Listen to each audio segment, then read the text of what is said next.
Yes we are live now. Hello friends, this is Himanshi and welcome to let's learn. Hopefully आप सभी बढ़िया होंगे, मस्त होंगे, जबरदस्त होंगे। सभी को गुड इवनिंग, नमस्कार, राम राम, सत श्री अकाल, अस्सलाम वालेकुम, whatever you feel connected with. आज सेशन थोड़ा सा लेट हुआ है, कुछ पीडीएफ का एरर था। होपफुली आप इंतजार करने में परेशान नहीं हुए होंगे। इस टाइम को आपने यूज किया होगा, मिसयूज नहीं किया होगा चैट सेक्शन में एक दूसरे से बातें करने के चक्कर में, है ना। तो स्टार्ट करते हैं आज की कहानी। आज हम क्या करेंगे? आज हम हिंदी पेडागोजी करेंगे। वैसे तो हम लोग करने वाले थे कुछ 30 क्वेश्चंस के करीब, बट सिर्फ 15 क्वेश्चंस ही करेंगे। ऑलरेडी सेशन लेट भी हो गया और कुछ प्रॉब्लम भी हुई आज सेशन क्रिएट करते समय। चलिए स्टार्ट करते हैं। होपफुली आप एकदम एनर्जी के साथ होंगे। पोल में जवाब दीजिएगा। ये 15 के 15 क्वेश्चन, 15 ही क्वेश्चन आते हैं पेडागोजी के, अगर मैं हिंदी की बात करूं, बट फिर भी हम नंबर ऑफ क्वेश्चंस आगे से ज्यादा करेंगे। एक और चीज, कल 8 बजे आपकी क्लास है, तो याद रखिएगा कल हम 8 बजे मिलने वाले हैं। सैटरडे है 5 नवंबर, हम शाम को मिलेंगे 8 बजे। ये सेशन 3-4 घंटे चल सकता है। 150 क्वेश्चंस का एनालिसिस करेंगे, जैसा कि पेपर आया था ऑनलाइन में इस बार, उस पूरे सेट को समझेंगे। ठीक है, आ जाइए। आ ही चुके हैं वैसे तो आप। जैसे जैसे आप जुड़ते जाएं, लाइक शेयर करते जाएं, सेशन आपको पसंद आएगा। ये 15 क्वेश्चन, यानी कि जितने भी बेसिकली हम क्वेश्चंस यहाँ कर रहे हैं वो इंपॉर्टेंट है, ऑनलाइन में आए हुए हैं, रिपीट हुए हैं, महत्व रखते हैं। टेलीग्राम चैनल पर पीडीएफ आपको मिल जाएगा। फर्स्ट क्वेश्चन आपके सामने, पढ़िए, जवाब दीजिए। पहला क्वेश्चन क्या है? देखिए, जो आपने सीडीपी में जो आप सीडीपी में पढ़ते हैं वो हिंदी इंग्लिश पेडागोजी आपकी ऐसे सॉल्व करा सकता है। कुछ 2-4 ही टॉपिक हैं, जो प्लेलिस्ट भी बनी हुई है, और अभी मैं आपको मंडे को एक प्लान दे दूंगी जिसमें हम लोग किस तरह से कंटेंट प्लस क्वेश्चंस करने वाले हैं। इस एक महीने में चीजें आपको टेंशन नहीं लेनी, मतलब पेपर आपका निकल जाएगा। चलिए समझते हैं। एक एक क्वेश्चन को समझना जरूरी है, सिर्फ सॉल्व नहीं करना, सिर्फ आंसर नहीं देना, उसका प्रॉपर एनालिसिस करना जरूरी है कि हमारे समझने में कहाँ गड़बड़ रही, अगर गलत हमसे हुआ क्वेश्चन तो, है ना, और सही हुआ तो बाकी ऑप्शंस क्यों सही नहीं हो सकते थे, उसको समझना जरूरी है। इसी बात पे आप चाय पीजिए और मैं भी पी लेती हूँ एक सिप। व्हाट? हाँ, वो हटा दिया ना मैसेज। ठीक है, चले आगे। बहुत बढ़िया। क्वेश्चन नंबर 1 कहता है 60%, 79% लोग डी ऑप्शन कह रहे हैं। चलिए समझते हैं। भाषा शिक्षक के रूप में निम्नलिखित में, आप लोग स्मार्ट हो गए हैं, सही उत्तर देने लग गए हैं। भाषा शिक्षक के रूप में निम्नलिखित में से कौन सी सुधार करने की सर्वश्रेष्ठ तकनीक है?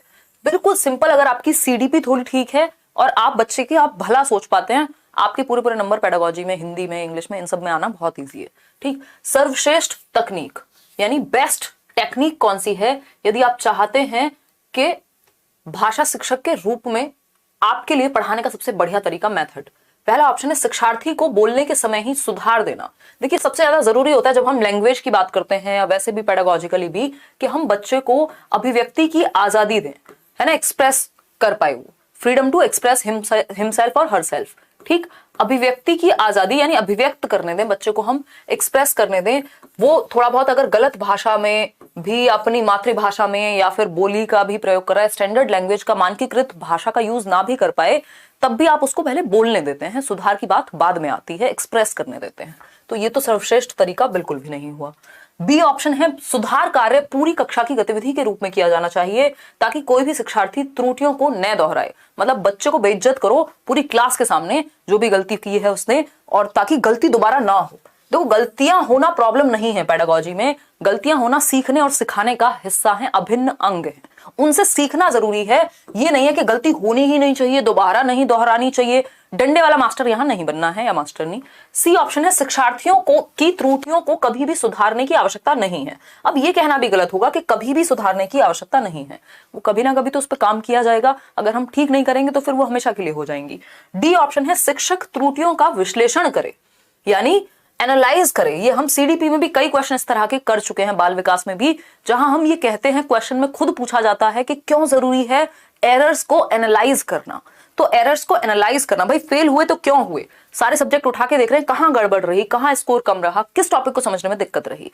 ठीक, तो शिक्षक त्रुटियों का क्या करे? विश्लेषण करे, एनालिसिस करे, और उनके पैटर्न को पहचानने, यानी एक तरह की किस पैटर्न पे गलतियां हो रही है, यानी किन टॉपिक्स में बच्चे को दिक्कत आ रही है, ठीक, को पहचानने के पश्चात पुनः पढ़ाए तथा शिक्षार्थियों को उन त्रुटियों के बारे में स्पष्ट करे। ये बात बिल्कुल सही है, कंप्लीट आंसर है। पुराने समय में एक बात होती थी कि भैया अगर आपको पेडागोजी में सही उत्तर पहचानना है तो जब सबसे बड़ा लगे उसको आंसर मार्क कर दो। हालांकि ये बात बिल्कुल भी सही नहीं है, कुछ हद तक सही कह सकते हैं, क्योंकि आज की डेट में सारे क्वेश्चंस लेंदी होते हैं और जरूरी नहीं है जो बड़ा है वही सही है, बट वो यहाँ बात लागू होती है कुछ परसेंट केस में।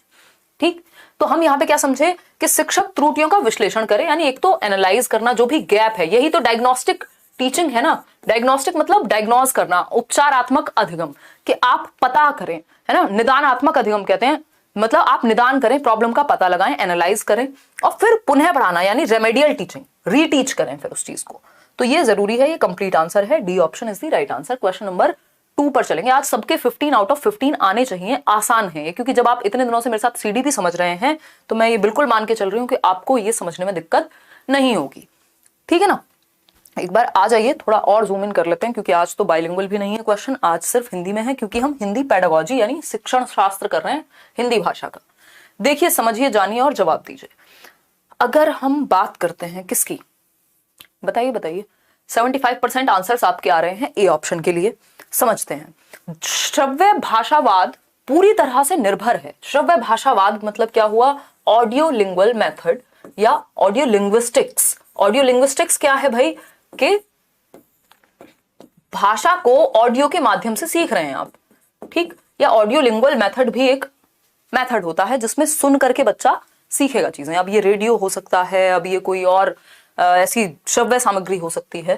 पहला ऑप्शन है, यानी श्रव्य भाषावाद किस पे फोकस करेगा, भाषा को वास्तविक जीवन के संदर्भ में सिखाने में, दोहराव तथा अभ्यास की आदत डालने में, लक्ष्य भाषा का प्रयोग करने तथा मातृभाषा के प्रयोग का निषेध करने में। ऐसा नहीं है। लक्ष्य भाषा होती है टारगेट लैंग्वेज, कि आप इंग्लिश आपके लिए स्कूल में टारगेट लैंग्वेज हो सकती है जिसको आप सीखने जा रहे हैं। मातृभाषा जो आप घर से सीख के जा रहे हैं, तो मातृभाषा के प्रयोग का निषेध की बात ये नहीं करता, वो डायरेक्ट मेथड है, जिसको हम डायरेक्ट को क्या कहते हैं, प्रत्यक्ष विधि, वो कहती है ऐसा कि मातृभाषा का प्रयोग मत कराओ, ठीक। लक्ष्य भाषा से अनुवाद करने में, ये ग्रामर ट्रांसलेशन मेथड यानी व्याकरण अनुवाद विधि कहती है, ये डी ऑप्शन। और सी ऑप्शन जो है वो किसके बारे में है, वो आपके लक्ष्य जो भी प्रत्यक्ष विधि के बारे में है, यानी डायरेक्ट मेथड ऑफ टीचिंग के बारे में है। इन दोनों को हटा देंगे। ऑडियो लिंगुअल मेथड की बात हो रही है, तो संदर्भ में और बिना संदर्भ जाए तेल लेने, यहाँ पे सबसे ज्यादा फोकस रहता है बच्चा सुन करके सीख पाए, समझ पाए, अभ्यास हो जाए उसको। दोहराव तथा अभ्यास की आदत डालना, बार बार आप सुन रहे हैं A for apple, B for ball, तो क्या होगा, आप दोहराव की आदत हो जाएगी, अभ्यास हो जाएगा उस चीज का, ठीक है। कोई दिक्कत नहीं। सीटेट के बैच में आज भी क्लास हुई है चित्ररंजन, आपने शायद अटेंड नहीं की है, 7:30 मेरी क्लास उसमें थर्सडे फ्राइडे होती है सीटेट वाले बैच में, क्योंकि सीटेट का सिलेबस आसानी से खत्म हो जाता है, बहुत अच्छे से डिटेल में हमने समझा है। अदरवाइज बाकी टीचर्स की आपकी 6 क्लासेस चलती हैं, 6 से लेकर 8 तक क्लासेस होती हैं, तो आप शायद अटेंड नहीं कर पा रहे हैं। B option is the right answer. आगे बढ़ेंगे क्वेश्चन नंबर 3 में। क्या कहता है भाई क्वेश्चन नंबर 3, समझेंगे। क्वेश्चन नंबर 3 कहता है, एक भाषा शिक्षक के रूप में, यानी आप क्या हैं, एक लैंग्वेज टीचर हैं, लैंग्वेज पढ़ाते हैं बच्चों को, ठीक है। भाषा शिक्षक के रूप में हमें अपने विद्यार्थियों में शब्दकोश के सफल प्रयोगकर्ता की आदत डालने का प्रयास करना चाहिए। यानी हम चाहें कि बच्चा सक्सेसफुली डिक्शनरी का यूज कर पाए, शब्दकोश बोले तो डिक्शनरी, कि वो वर्ड मीनिंग वहां से देख के, उनका कॉन्टेक्स्ट समझ के सारी चीजें देख पाए, ठीक है। डालने का प्रयास करना चाहिए। निम्नलिखित में से कौन सा तरीका शब्दकोश के प्रयोग को प्रोत्साहित करने के लिए सही नहीं है, यानी डिक्शनरी का जो यूज ऑफ डिक्शनरी है उसको एनकरेज करने के लिए सही नहीं है, यानी कौन सा तरीका डिस्करेज करेगा डिक्शनरी के प्रयोग को, यानी बच्चा सक्सेसफुली डिक्शनरी को, शब्दकोश को यूज कर पाए, उसमें बाधा कौन बनेगा, नॉट लिखा हुआ है। हिंदी पेडागोजी इंग्लिश में कैसे ट्रांसलेट करके दें आपको, है ना, बताइएगा। क्योंकि वो ऑडियो लिंगुअल मेथड के बारे में था, इसलिए ए ऑप्शन सही नहीं था। संदर्भ की बात वहां नहीं होगी, वहां फोकस रहता है सुनने पे, संदर्भ में हो या ना हो, ठीक है। करा देंगे वासु, देख लेंगे उसको भी, डोंट वरी। कोई बात नहीं मोनिता, मैं एक बार उदय सर से बात कर लूंगी, अगर पेडागोजी की क्लासेस में कोई भी इशू है तो वो बता देंगे, ठीक, टेंशन नहीं लेनी है। डी ऑप्शन देखिए एक बार, आप लोग कह रहे हैं कितने, 40% लोग। चलिए देखते हैं। वाक्य के भाग ढूंढना, यानी सेंटेंस के पार्ट्स आप ढूंढ रहे हैं और उसमें से सर्च कर करके या डिक्शनरी का प्रयोग कर करके पता कर रहे हैं, ये बात तो ठीक है, लेकिन हमें नहीं पूछा है। संदर्भ में उपयुक्त अर्थ चुनना, यानी जो कॉन्टेक्स्ट के अकॉर्डिंग सही बात है। मान लीजिए कोई शब्द, सेम शब्द अलग अलग कॉन्टेक्स्ट में, संदर्भ में अलग अलग तरह से मीनिंग रखता है, ये बात हमें पता है, ठीक है। शब्द की वर्तनी जानना, यानी जब बच्चे को स्पेलिंग चेक करनी होगी तब वो डिक्शनरी का यूज करेगा। ये तीनों ही चीजें डिक्शनरी के यूज को प्रमोट करती हैं, पॉजिटिव हैं। लेकिन प्रत्येक नए शब्द के लिए शिक्षक से पूछना, अगर बच्चे में आदत ये डल जाएगी कि हर एक नया शब्द जैसे ही आया वो टीचर से पूछने लगता है मीनिंग, तो वो खुद से डिक्शनरी का यूज या शब्दकोश का प्रयोग नहीं करेगा। ये हतोत्साहित करता है। जब आप इस चीज को प्रोत्साहित करेंगे कि टीचर से पूछ लो तुरंत जैसे ही कोई भी नया शब्द आए, पहले आप खुद कोशिश करते हैं, खुद से एक्टिव होकर के बच्चा वर्तनी जानेगा या शब्दकोश उठा करके लाएगा, उसमें ढूंढेगा। इससे आपकी सेल्फ लर्निंग, इंडिपेंडेंट लर्निंग, स्वतंत्र रूप से सीखने की चाह बढ़ती है बच्चे में। तो D option is the right answer. नहीं तो हमेशा तो टीचर तैयार नहीं होगा, मतलब आपके आसपास ही हो, तो आपको सेल्फ लर्निंग भी आनी चाहिए। D option is the right answer. Question number 4 देखिएगा एक बार, ये क्या कहता है। क्वेश्चन नंबर 4 कहता है निम्नलिखित में से कौन सा एक प्रामाणिक श्रवण का उदाहरण है। प्रामाणिक श्रवण हम बोलते हैं ऑथेंटिक लिसनिंग। ये इंग्लिश में भी एक क्वेश्चन आता है इस पे और हिंदी में भी। हिंदी और इंग्लिश की पेडागोजी या किसी भी लैंग्वेज की पेडागोजी कोई खास अलग नहीं है, लगभग सेम ही है। ऑथेंटिक, बस मीडियम चेंज हो जाएगा। ऑथेंटिक लिसनिंग बोलते हैं इसको। ऑथेंटिक लिसनिंग बोले तो जो चीजें रियल लाइफ या प्रमाणिक हो, कुछ प्रमाण उनका कुछ हद तक संभव हो। अब ये न्यूज आर्टिकल्स हो सकते हैं, और क्या हो सकता है, और भी कुछ इस तरह की चीजें हो सकती हैं। नहीं तो फिर आपको आइडिया मिल जाएगा, आप जवाब हिंट मिल जाएगा, आप चीटिंग कर लेंगे। सस्वर पठन, सस्वर पठन होता है सुर लय ताल के साथ। जब आप कोई कविता गा रहे हैं या पढ़ रहे हैं कोई और इस तरह के लय के साथ, सुर के साथ, ताल के साथ, तो सस्वर पाठन जरूरी नहीं है कि एक ऑथेंटिक मटेरियल होगा। ऐसी कोई काल्पनिक कविता हो सकती है, तो इसको ऑथेंटिक हम नहीं कहेंगे। कहानी सुनना, कोई भी कहानी इमेजिनरी कल्पनाशीलता वाली हो सकती है, जरूरी नहीं है वो फैक्ट ही हो या ऑथेंटिक ही हो, रियल लाइफ से जुड़ी हुई ही हो, जरूरी नहीं है।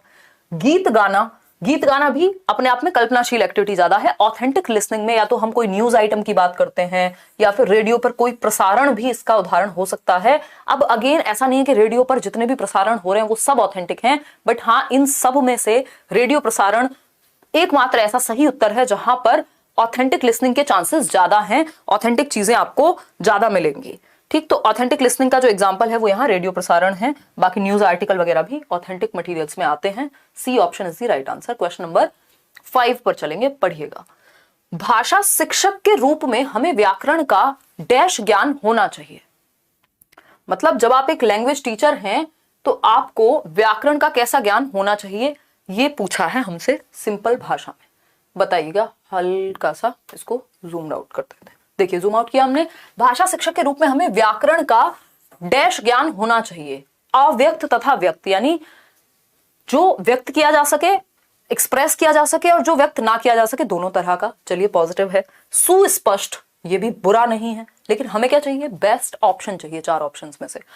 अव्यक्त तथा सुस्पष्ट दोनों, ये थोड़ा बेटर लग रहा है। विस्तृत, विस्तृत ज्ञान हो, ठीक है, ये भी अच्छा है। तो ये देख रहे हो, पेडागोजी का यही खेल है। 4 ऑप्शन सही है, कोई भी ऐसा ऑप्शन नहीं है जो नेगेटिव हो या जिसको हम सिरे से नकार दें। बट हमें क्या चाहिए, बेस्ट ऑप्शन, है ना। यहाँ वर और वधू की तलाश चल रही है, ये याद कर लेना। मतलब जब आप ऑप्शंस में सेलेक्ट करते हैं पेडागोजी में स्पेशली, तो बेस्ट जो आपके अनुसार बेस्ट हो। अब यहाँ पे इनके अनुसार भी चलना पड़ेगा, जो बच्चे के लिए बेस्ट हो, ठीक है। बाकी सब में जो कॉम्प्रिहेंसिव हो, या तो बाकी ऑप्शंस को अपने अंदर समाहित करता हो या फिर उन सब में क्लियरली बेस्ट हो, ठीक है। तो ये अव्यक्त तथा सुस्पष्ट दोनों, यानी जो इम्प्लिसिट है, जो व्यक्त नहीं किया जा सकता वो भी, और जो मतलब जो मीनिंग जो है छिपा हुआ है, हिडन मीनिंग है वो भी, और सुस्पष्ट यानी क्लियर भी होनी चाहिए। जो नॉलेज है वो सुस्पष्ट भी हो, और अव्यक्त जो बातें डायरेक्टली कही जा रही है वो भी समझ ले टीचर, और इनडायरेक्ट वाली तो समझ लिए। तो सुस्पष्ट में तो डायरेक्टली व्यक्त अपने आप आ जाएगा, तो इसलिए इस ए से ऑप्शन ज्यादा बेटर है, सी। तो सही उत्तर क्या हुआ, सी ऑप्शन, जो कि 54% लोग दे पा रहे हैं। आगे बढ़ेंगे क्वेश्चन नंबर 6 पर। क्वेश्चन नंबर 6 क्या कहता है, देखिए सीडी पे अगर आप अच्छे से कर लेते हैं, इसीलिए कहा जाता है कि बाकी सब्जेक्ट में उतनी तकलीफ आपको फिर नहीं होती है। खैर, हम सारे ही सब्जेक्ट करेंगे जो भी इंपॉर्टेंट है, जहां पे भी पेडागोजी है। निदानात्मक परीक्षण यानी डायग्नोस्टिक टेस्ट, क्या है ये, डायग्नोस्टिक टेस्ट। इंग्लिश में भी यही क्वेश्चन पूछेगा, बस लैंग्वेज चेंज कर देगा, वहां इंग्लिश में पूछ लेगा, ठीक, क्योंकि ज्यादातर टॉपिक्स जो है वो कॉमन है। समझ पा रहे हैं हम लोग? बहुत बढ़िया। तो डायग्नोस्टिक परीक्षण यानी निदानात्मक परीक्षण निदान के लिए होता है। जब आपको बुखार हो तो आप टेस्ट कराने जाते हैं एक लेबोरेटरी में, या जिनको हम डायग्नोस्टिक लैब्स बोलते हैं, कि भाई 4 दिन से बुखार है, उतर नहीं रहा, नॉर्मल दवाई से पता करेंगे क्या हुआ है, मलेरिया है, क्या है, तो वो ब्लड निकालेंगे, आपका टेस्ट करेंगे, डायग्नोस करेंगे कि प्रॉब्लम आपको है क्या, उस हिसाब से फिर रेमेडी दी जाएगी यानी दवाई दी जाएगी। ऐसे ही टीचिंग में होता है, पहले आप प्रॉब्लम का पता लगाते हैं निदानात्मक परीक्षण से। आपने एक टेस्ट लिया बच्चे का, अब आप जान रहे हैं कि उसको प्रॉब्लम आखिर है कहां पर, गैप कहां है, फिर उसके बाद आप रेमेडियल टीचिंग देते हैं, जिसको हम उपचारात्मक शिक्षण कहते हैं। तो डायग्नोज करने के बाद हमेशा रेमेडियल टीचिंग हमेशा डायग्नोस्टिक के बाद दी जाएगी, ये बात हमें याद रखनी है। क्वेश्चन इस पे 100% आता है और सिर्फ यहाँ हिंदी या इंग्लिश या सीडीपी में नहीं, मैथ्स, पेडागोजी, ईवीएस सब जगह आता है। उपचारात्मक शिक्षण जो है वो निदान के बाद दिया जाएगा। ठीक, ये बेसिक कॉन्सेप्ट है जो हमें पता होना चाहिए। ठीक, शिक्षण अधिगम के समय और अंतराल पर, यानी निदानात्मक परीक्षण की जो सफलता है वो इस पे निर्भर करेगी कि कितनी देर सीखा गया। देर पे नहीं, जितना भी सीखा गया वो किस हद तक सही है, कमी कहाँ है। ये ड्यूरेशन के बारे में बिल्कुल नहीं है। व्याकरण के नियमों पर, सिर्फ व्याकरण पढ़ते हैं क्या हम? जी नहीं, संदर्भ में वो भाषा को सीख पाया कि नहीं सीख पाया। फिर है सी ऑप्शन, निदानात्मक शिक्षण तथा सामग्री पर, यानी जो रेमेडियल टीचिंग हुई है और उसमें क्या मटेरियल यूज किया है। मे बी मटेरियल कोई भी वैसे यूज हुआ हो बट रेमेडियल टीचिंग ठीक होनी चाहिए। फिर भी ये इतना नेगेटिव नहीं है जितने बाकी के 2 ऑप्शन नेगेटिव हैं। चलो इसको रख लेते हैं डाउट में, क्योंकि 2 ऑप्शन में जनरली डाउट आ ही जाता है पेडागोजी में। डी ऑप्शन है, अधिगम में पिछड़ने के कारणों को पहचानने पर।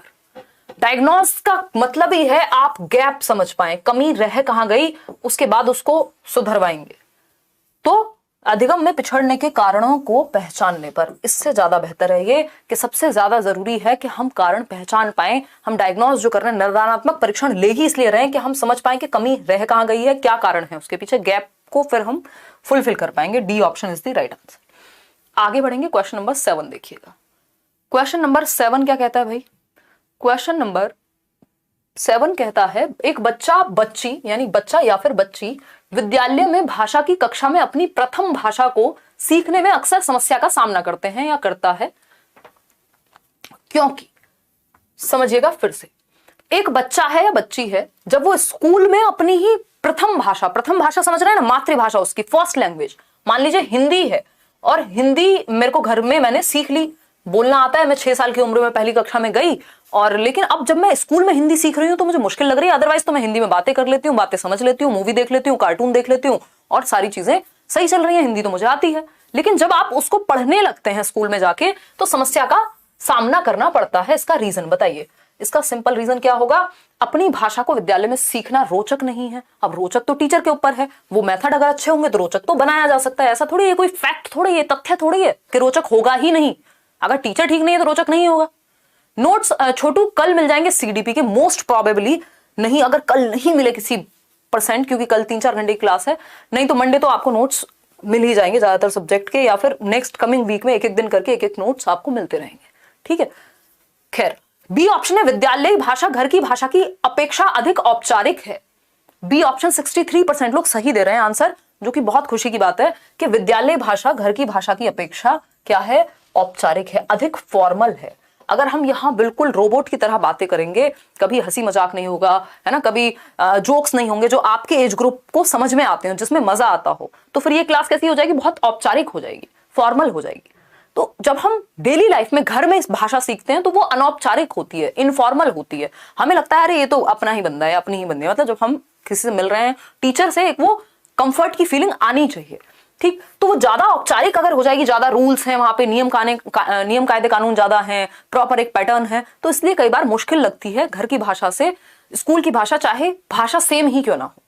ठीक, क्योंकि वहां आप नियम कायदे कानून, तौर तरीके, टीचर, मेथड्स और बुक वगैरह के थ्रू सीख रहे होते हैं। फॉर्मली लैंग्वेज को औपचारिक ज्यादा है, इसलिए ऐसा होता है। बच्चा या बच्ची अपनी उस भाषा को जानता है या जानती है, तथा विद्यालय में उस भाषा को पुनः सीखने में कोई तथ्य नहीं है। ऐसा नहीं है कि कोई फायदा नहीं है दोबारा सीखने में क्योंकि वो जानता है। भाई बहुत सारे ग्रामर के, व्याकरण के नियम होते हैं, या बहुत सारी बातें होती हैं भाषा के बारे में। हिंदी आपने सीख ली घर में मातृभाषा के रूप में, बट उसके बारे में जानते आप प्रॉपर कहाँ है? स्कूल में जाकर के।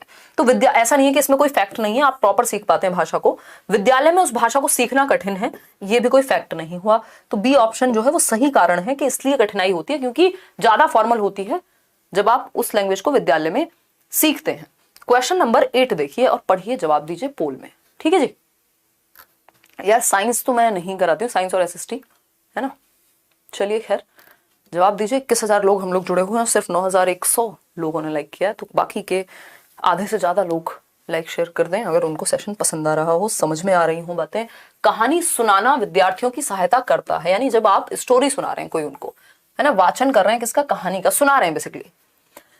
इससे क्या सहायता मिलेगी बच्चों की? अनुशासन में बैठने में, मे बी कक्ष में एकाग्र होने में, हो सकता है भाई उनका ध्यान पहुंच जाए, एकाग्र हो जाए, वो ज्यादा अटेंशन पे कर पाए, इंटरेस्टिंग कहानी है, आपकी स्टोरी है, ठीक है। कक्षा के वातावरण का आनंद लेने में, ये बात भी सही है। अपनी कल्पनाशीलता का विकास करने में।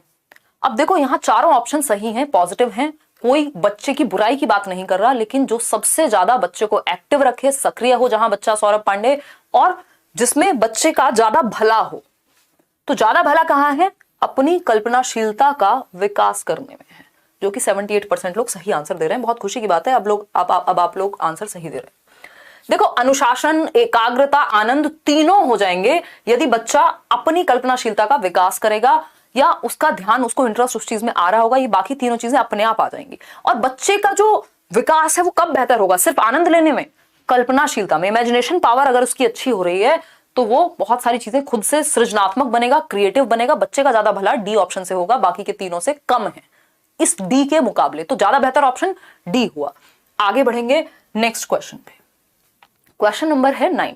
आज कम ही क्वेश्चन करने वाले हम लोग, डेली क्लास हमारी बड़ी होती है, आज छोटी है।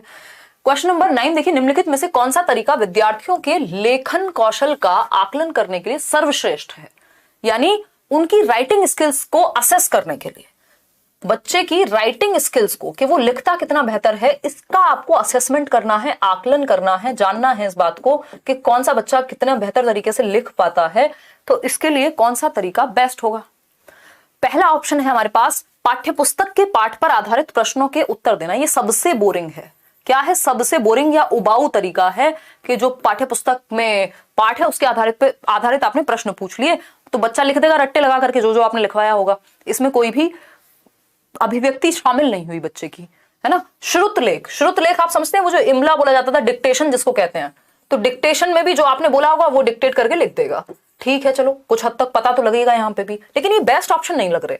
अपने अनुभव लिखना, इससे बढ़िया कोई आंसर नहीं हो सकता कि जब बच्चा अपनी रियल लाइफ, आपने वास्तविक जीवन से जोड़ दिया नॉलेज को, है ना। रियल लाइफ जो उसके अनुभव है, मान लो गर्मियों की छुट्टी में कहीं घूमने गया था, तो अब वो वहां पे सही वर्तनी का भी प्रयोग करेगा। ये आप एक तो उसकी अभिव्यक्ति जांच पाएंगे, सबसे ज्यादा जरूरी है कि आप बच्चे की अभिव्यक्ति जांच पाएं कि वो एक्सप्रेस अपने आप को कितने अच्छे से करता है। तो उसमें उसने कैसे लिखा है, उसकी जो लेखन शैली है वो समझ पाएंगे आप, कहाँ कॉमा, कहाँ वर्तनी ठीक यूज हुई है, सारी बातें समझ में आ जाएंगी। और सबसे इंपॉर्टेंट बात, वो अभिव्यक्त कितने अच्छे से करता है आपको, वो आपको समझ आ जाएगा। तो सबसे महत्वपूर्ण जो काम है यहाँ, सर्वश्रेष्ठ जो तरीका है वो है आपने बच्चे के वास्तविक जीवन से जोड़ दिया उसको। जब आप सबसे ज्यादा सक्रिय बच्चा सी ऑप्शन में है, एक्टिव सी ऑप्शन में है कि अपने अनुभव को लिखेगा वो। सुलेख प्रतियोगिता तो फिर सिर्फ सुंदर सुंदर लिखना भाषा का ज्ञान नहीं होता, जहां वो भाषा की समझ भी विकसित करे। तो C option is the right answer. आगे बढ़ेंगे, राइटिंग को नहीं चेक कर रहे हैं हम, राइटिंग स्किल को चेक कर रहे हैं। समझिएगा दोनों बातों में डिफरेंस है। राइटिंग इज कितना सुंदर लिखता है, सुंदर से क्या होगा अगर उसको समझ नहीं है तो। राइटिंग स्किल इज कि वो कितने अच्छे से अपने आप को अभिव्यक्त करता है, कहां किस चीज को ठीक से यूज कर पाता है लिखने में। क्वेश्चन नंबर 10 देखिएगा एक बार। क्वेश्चन नंबर 10 देखिएगा, आरंभ में पृथक उदाहरण के माध्यम से नियम समझाकर बार बार नियमों का अभ्यास कराना। ध्यान से पढ़िएगा, आरंभ में यानी शुरुआत में, स्टार्टिंग में पृथक उदाहरण यानी अलग से क्या दे दिया, एग्जाम्पल दे दिया, ठीक, स्पेसिफिक कोई एग्जाम्पल दिया, नियम समझा रहे हैं एग्जाम्पल देने के बाद। समझ गए होंगे आप, एग्जाम्पल टू रूल, कौन सा नियम है ये, एग्जाम्पल टू रूल। लेकिन ये पृथक एग्जाम्पल है, यानी ये ऐसा नहीं है कि जो जुड़ा हुआ हो। बताइएगा, आरंभ में पृथक उदाहरण के माध्यम से नियम समझाकर बार बार नियमों का अभ्यास कराना। देखो ना, इसको ठीक से समझना है, ये एग्जाम्पल टू रूल भी नहीं कहा इन्होंने, बार बार नियमों का अभ्यास कराना। फोकस किस पे है, नियम पे है, यहां स्टोरी पे नहीं है ना। तो ये स्टोरी पे नहीं है, इसलिए इंडक्टिव नहीं होगा। पृथक उदाहरण मतलब अलग थलग, इंडक्टिव में क्या होता है, आप जोड़ते हैं, पृथक नहीं देते वहां, ठीक। और नियमों का ही फोकस करा रहे हैं, नियम पे ही फोकस है, यानी बार बार आपने क्या कहा, a+b का होल स्क्वायर ये होता है, और फिर इससे रिलेटेड जितने भी क्वेश्चंस थे वो करा दिए। तो ये डिडक्टिव मेथड हुआ, इंडक्टिव नहीं। तो संदर्भ में तो ये नहीं है ना, व्याकरण की यहाँ कोई बात हो रही है, संदर्भ में तो नहीं है। संदर्भ में व्याकरण का मतलब जब कोई कहानी कविता पढ़ रहे हैं उसी से रिलेटेड आपने कुछ व्याकरण के नियम बता दिए। यहाँ ऐसा नहीं हुआ, कोई एग्जाम्पल उठाया, नियम बता दिया और फिर प्रैक्टिस करवाई, यानी रूल टू एग्जाम्पल गए कहीं ना कहीं। अगर इसकी पूरी बात को, इसके सेंस को समझें तो, शुरुआत में पढ़ के मुझे भी ऐसा ही लग रहा था जैसे एग्जाम्पल टू रूल जा रहे हो, ऐसा हुआ नहीं है। निगमन उपागम की विशेषता है, यानी डिडक्टिव मेथड की विशेषता है। इंडक्टिव में एग्जाम्पल दिया जाता है, कहानी से जोड़ा जाता है, फिर रूल तक जाते हैं। और यहां क्या बात हो रही है, यहां सीधा नियम पे फोकस है, बार बार प्रैक्टिस कराने पे। तो नियम पे फोकस जहां होगा वो डिडक्टिव है। सीमा नहीं है, विशेषता है ये। किसकी? क्योंकि डिडक्टिव मेथड कोई खराब मेथड तो है नहीं। क्वेश्चन नंबर 11 देखिएगा, ये क्या कहता है, व्याकरणिक इकाइयों को गतिविधियों के माध्यम से स्पष्ट तथा रोचक तरीके से प्रस्तुत किया जाना चाहिए, इससे क्या होगा? यानी गतिविधियों के माध्यम से, यानी एक्टिविटी करा करके आप ग्रामेटिकल चैप्टर्स को, यूनिट्स को, पॉइंट्स को एक्सप्लेन कर रहे हैं, यानी एक्टिविटी के थ्रू ग्रामर सिखा रहे हैं आप रोचक तरीके से, स्पष्ट तरीके से। तो इससे क्या होगा? ऑप्शन ए है, शिक्षार्थियों को तभी के तभी करने तथा नियमों को समझने में सहायता मिलती है। यानी जब वो स्टोरी पढ़ रहे हैं, कोई कहानी पढ़ रहे हैं, उसी संदर्भ में मान लीजिए उन्होंने सीमा से रिलेटेड कोई कहानी पढ़ी, तो उनको तभी बता दिया जाए कि जो जितने भी नाम हैं, जैसे सीमा या दिल्ली गई, तो सीमा है, दिल्ली है, ये क्या है? नाउन है, यानी ये संज्ञा का उदाहरण है। तो बच्चा तभी के तभी नियम को भी समझ गया और व्याकरण को भी समझ गया। इसको संदर्भ में व्याकरण सीखना कहते हैं। चलिए ठीक है, बी ऑप्शन देखते हैं, शिक्षार्थियों को नियम कंठस्थ करने में सहायता मिलती है। नियम रटवाना कभी भी हमारा फोकस नहीं है कि कंठस्थ कर लें, रट्टे लगा लें, घोल के पी जाएं, ये सब चीजें पुरानी हो चुकी हैं। तो ये तो गलत हो गया, ए गलत नहीं है उतना। ठीक है सूरज सोनी। फिर आता है सी ऑप्शन, शिक्षार्थी को इसे करने या न करने की आजादी महसूस करने में मदद मिलती है। ना करने और करने जैसी बात नहीं है यहाँ पे, गतिविधि में तो बच्चा इन्वॉल्व होता ही है। शिक्षार्थियों को अपने कार्य की मॉनिटरिंग करने में सहायता मिलती है, ऐसा भी यहाँ कुछ नहीं कहा गया। ठीक, तो शिक्षार्थी को तभी के तभी करने तथा नियम को समझने में सहायता मिलती है। वो क्योंकि आपने जैसे ही व्याकरणिक इकाई के थ्रू ही वहीं के वहीं आपने एक एक्टिविटी कराई, तो बच्चे को नियम भी समझ आ गया संदर्भ में, और तभी के तभी उसने वो नियम समझ भी लिया किसी एक एक्टिविटी के दौरान ही। तो A option is much better. Question number 12 देखिएगा। क्वेश्चन नंबर 12 कहता है, साहित्य में अर्थ के डैश है या है? केवल एक स्तर है, दो स्तर है, तीन स्तर है या अनेक स्तर है? आसान सा क्वेश्चन है, इसमें तो आप 1 मिनट में इसके 4 बार जवाब दे देंगे। और कई लोग तो होंगे जो दे चुके होंगे, बट आपको 4 बार पोल अटेम्प्ट नहीं करना है 1 मिनट में, एक ही बार कर दीजिए आप, हम एक बार में मान जाएंगे कि आपने सही किया है। डी ऑप्शन 74% लोग कह रहे हैं। कौन? क्या? अच्छा, नहीं रहने दो तुम। ठीक है, आगे बढ़े, नेक्स्ट क्वेश्चन पे चलें। समझें कुछ चीजों को, समझें कि नहीं समझें ये बता दीजिए बस आप। अगर आप कहेंगे तो समझ जाएंगे, नहीं कहेंगे तो भी समझ जाएंगे। ठीक है, तो ये आसान है। साहित्य के क्या है? अनेक स्तर हैं, है ना। बाल साहित्य भी है वहां पे और चीजें भी हैं। ठीक, तो ऐसा नहीं है कि साहित्य के सिर्फ एक स्तर है। अलग अलग लोगों के लिए अलग अलग इंटरप्रिटेशंस भी हो सकते हैं साहित्य की। 2 स्तर, 3 स्तर, अनेक स्तर हैं साहित्य के अर्थ के भी। आप सेम कहानी पढ़ते हैं, 4 लोग अलग तरीके से उसको समझते हैं। ठीक, आगे बढ़ते हैं क्वेश्चन नंबर 13 पर। अभी इसके बाद 2 क्वेश्चन और हैं। भाषा के क्रियात्मक पहलू को भाषा अधिगम के डैश साथ बढ़ावा मिलता है। क्रियात्मक पहलू यानी एक्टिव पक्ष, एक्टिव एस्पेक्ट, जहां पे बच्चा एक्टिवली लैंग्वेज को सीख रहा होगा। ठीक, संप्रेषणात्मक उपागम, संरचनात्मक उपागम, रचनात्मक उपागम या परंपरागत उपागम। परंपरागत तो हटा ही देंगे, ट्रेडिशनल वे में तो बच्चा ही एक्टिव नहीं होता था। क्रियात्मक पहलू को, यानी इसको क्रियात्मक को इंग्लिश में हम ऐसे भी कह सकते हैं जो एक्टिव स्किल्स हैं आपकी लैंग्वेज की। एक्टिव कब होते हैं आप? बोलने और लिखने में। 4 कौशल है ना भाषा के, सुनना, बोलना, पढ़ना और लिखना, जिसमें से सुनना सूबो पाली से आपको याद कराया हुआ, मैं अलग से सेशन लूंगी, एक पूरा हिंदी पेडागोजी एक सेशन में कर लेंगे।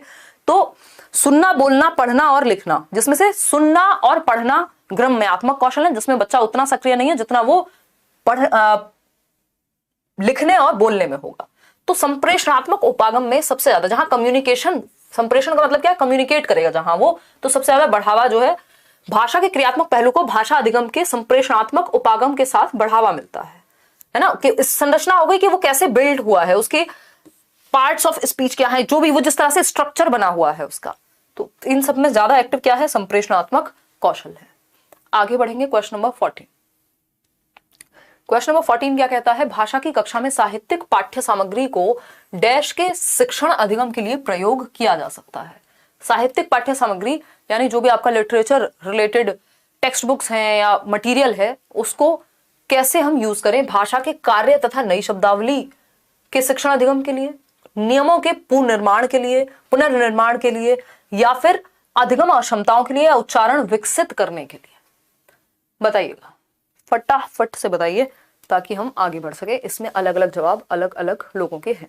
तो भाषा की कक्षा में साहित्यिक पाठ्य सामग्री को भाषा के कार्य तथा नई शब्दावली, भाई आप साहित्य से बहुत सारे शब्द सीखेंगे और कुछ प्रयोग भी सीखेंगे, कैसे भाषा का प्रयोग किया जा सकता है। बाकी तीनों में उतना एक्टिव बच्चा हमें नजर नहीं आ रहा। ये उच्चारण वगैरह सब यहीं आ जाएंगे, कार्य में ही आ जाएंगे। ठीक है, क्वेश्चन नंबर 15 आज के लिए आखिरी सवाल है। आउट ऑफ 15 होपफुली आपके 15 आए होंगे, 13 आए होंगे। निम्नलिखित में से कौन सा व्याकरण शिक्षण के विषय में सही है? जब भी व्याकरण शिक्षण की बात आए तो एक वर्ड है कॉन्टेक्स्ट, उससे बढ़िया तरीका व्याकरण सिखाने का नहीं होता। हिंदी में मैंने इसलिए नहीं लिखा क्योंकि फिर आप आंसर सीधा दे देंगे, है ना। समझने वाले अभी भी समझ गए होंगे। तो शिक्षकों को स्वयं के व्याकरण तथा व्याकरण ज्ञान को सुधारना चाहिए।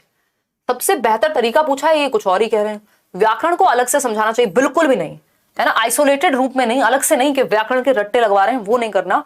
व्याकरण को संदर्भ में समझाना चाहिए, बिल्कुल सही है। जब भी बात व्याकरण की आए, संदर्भ यानी कॉन्टेक्स्ट से जोड़ दीजिएगा, चाहे हिंदी हो चाहे इंग्लिश हो। सबसे बढ़िया लर्निंग वही होगी जब आप कहानी पढ़ा रहे हैं और उसी से रिलेटेड आपने ग्रामेटिकल चीजें भी बच्चे को सिखा दी, व्याकरणिक ज्ञान भी आपने वहीं दे दिया। जीवन के प्रत्येक पहलू में व्याकरण सिखानी चाहिए, ये तो फालतू बात हो गई। तो C option is the right answer. Out of 15 questions कितने क्वेश्चंस आपके आज सही हुए वो आप बताएंगे। सीटेट और पेडागोजी स्पेशल इन दोनों बैचेस में एडमिशन ओपन है। करियरविल ऐप डाउनलोड करना पड़ेगा उसके लिए आपको। कई लोग यही पूछ रहे हैं कि कहाँ होंगी क्लासेस। ठीक, तो लाइक शेयर सब्सक्राइब आप ना कर चुके हो तो कर लीजिएगा। इसके अलावा ये पीडीएफ आपको टेलीग्राम पे मिल जाएगा और फ्री मॉक टेस्ट आप अटेम्प्ट कर पाएंगे करियरविल ऐप डाउनलोड करके। वहां अगर आप बैचेस वगैरह में नहीं भी हैं तो भी हमें 30 क्वेश्चंस की आदत हो गई है, तो वही लिखने की भी आदत हो गई है। आपके जो भी विचार हो, सुझाव हो, सवाल हो, आप कमेंट सेक्शन में पूछ सकते हैं इस सेशन के बाद। और आज के लिए हम इतना ही रखेंगे। आज का सेशन थोड़ा सा छोटा ही था। कल मिलेंगे 8 बजे मिलेंगे 9 बजे की जगह, क्योंकि देर तक चलेगी क्लास। तो कई लोगों को सोना होता है, सुबह काम पे जाना होता है, किसी के बच्चे स्कूल जाते हैं, तो हम कल थोड़ा 8 बजे के करीब मिलेंगे। ठीक, बहुत अच्छा लगा, thank you so much, bye bye. तैयारी आप बस आइए, पढ़िए, पेपर निकल जाए। और किसी का कोई सवाल हो तो मैं देख लेती हूँ यहाँ पे, नहीं तो फिर आज छुट्टी करेंगे।